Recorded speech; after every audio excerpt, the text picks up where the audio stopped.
Shri Sai foundation Vishrambag Sangli आणि सांगली जिल्हा youth जुदो association यांच्या संयुक्त विद्यमाने विद्यानगर वॉर्ड क्रमांक 8 येथील पाटबंधारे विभागाच्या गेटसमोरील परिसरात वृक्षारोपण कार्यक्रम उत्साहात पार पडला।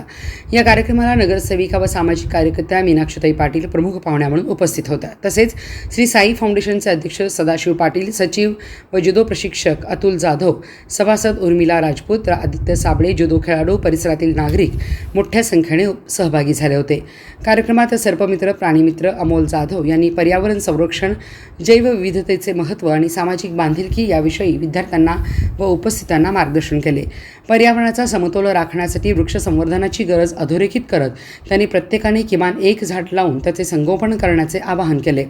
या उपक्रमाद्वारे लहान मुलांमध्ये पर्यावरणाबाबत जागरूकता निर्माण करण्यासोबतच सामाजिक जबाबदारीची भावना रुजवण्याचा प्रयत्न करण्यात आला। विद्यानगर परिसरातील नागरिकांनी या उपक्रमाला उत्स्फूर्त प्रतिसाद देत पर्यावरण संवर्धनासाठी अशा सामाजिक उपक्रमांची गरज व्यक्त केली।